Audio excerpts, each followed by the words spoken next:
जब हुकूमत नाकाम हो जाए, जब मुल्क की मईशत खराब हो जाए या मुल्क के हुक्मरानों के फैसलों से अवाम चीखने लग जाए, तो फिर हुकूमत एक ही बात करती है कि मुल्क 77 साल से एक नाजुक मोड़ से गुजर रहा है। न जाने ये कैसा नाजुक मोड़ है जो ख़त्म होने को नहीं आता। या तो इसके ड्राइवर बहुत ही नाअहल हैं, अनाड़ी हैं, या फिर सड़क ही गलत है जिसके ऊपर इस मुल्क को फेंक दिया गया है।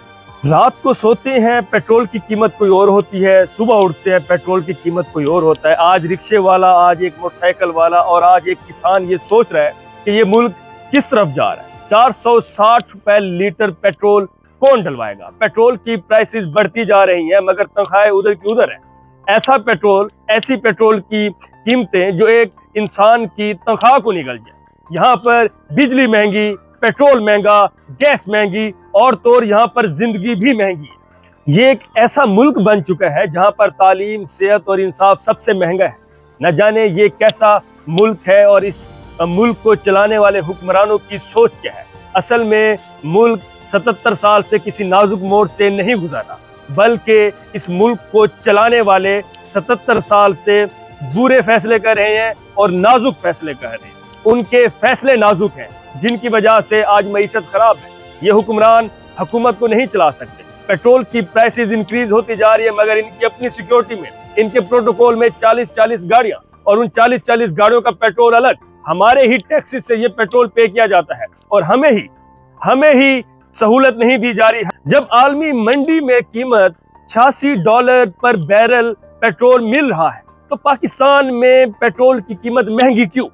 जब डॉलर की प्राइस इंक्रीज होती है या बढ़ती है तो मुल्क में हमारे हुक्मरान हमारे ऊपर सजा नाफिज कर देते हैं, लेकिन जब डॉलर की कीमत घटती है तो हमारे मुल्क में उसकी प्राइसेस क्यों नहीं घटती? और जब अवाम हुक्मरानों के आगे ये चीखती है तो फिर हमें एक ही बात सुनाई दी जाती है कि अभी हम आपको बेनिफिट्स नहीं दे सकते, अभी हम कैलकुलेशंस कर रहे हैं। पता नहीं ये कैलकुलेशन 77 साल से कहाँ पहुंची है। 77 साल से जो मुल्क को नाजुक मोड़ पे आप लेकर गए हैं और इस मोड़ के इर्द गिर्द जो अवाम को आप चक्कर दे रहे हैं, न जाने आपकी सोच क्या है। अगर आप हुकूमत नहीं चला सकते, अगर आपके पास पॉलिसीज नहीं है तो छोड़ दें, क्योंकि ये जो पेट्रोल का बर्डन, ये जो पेट्रोल का बम आपने अवाम पे गिराया है, आपको चाहिए कि साथ साथ उनकी सैलरीज को भी इंक्रीज करें। तो भाई 77 साल से जो आप कहानी चला रहे हैं कि मुल्क एक नाजुक मोड़ से गुजर रहा है, हमें टैक्सेस बढ़ाने हैं, हमें कीमतें बढ़ानी हैं, तो ये या तो रास्ता बदल लें जिस रास्ते पे आपने मुल्क को चलाया हुआ है, या कोई सीधी सड़क पे खुदा के लिए आप चला दें, क्योंकि ये तो मोड़ ख़त्म ही नहीं हो रहा और इतना कोई नाजुक मोड़ हो गया हुआ है कि अवाम इसके चक्कर लगा लगा पागल हो गई हुई है। और आपके फैसले इतने नाजुक हैं कि आपको समझ नहीं आ रही कि किस तरह से आप 77 साल से 2 साल की बात होती, 5 साल की बात होती, 10-15 साल की बात होती तो समझ आती है।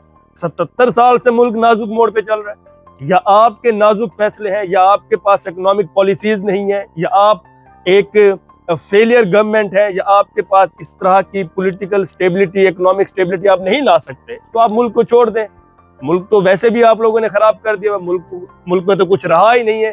जहाँ पर इतनी चीजें महंगी हो गई हैं, आप सोचें कि गरीब अवाम, एक गरीब इंसान किस तरह से इस फ्यूल की प्राइसेस को अफोर्ड कर सकता है। मगर सवाल ये हुक्मरानों से नहीं, अवाम से भी है। हुक्मरानों को पता है कि हम जितनी भी प्राइसेस इंक्रीज कर दें, अवाम ने तो डलवाना है। हम 1000 रुपये लीटर भी कर दें, अवाम डलवाएगी। हम 460 कर दें, हम 500 कर दें, 1200 कर दें, अवाम डलवाएगी। यहाँ पर अवाम का फर्ज है कि उनको उठना चाहिए, उनको अपने हकूक के लिए बात करनी चाहिए, अपने फंडामेंटल राइट्स के लिए बोलना चाहिए। आप हुकूमत को और हुक्मरानों को बताएं कि आप जाहिल और अनपढ़ तबके को तो बेवकूफ़ बना सकते हैं, लेकिन हम जैसे पढ़े लिखे लोगों को आप बेवकूफ़ नहीं बना सकते। हम बात करेंगे, हम अपने हकूक के लिए लड़ेंगे और हम ये बताएंगे कि ये जो आपने ज्यादती की है ये बहुत बड़ी ज्यादती है।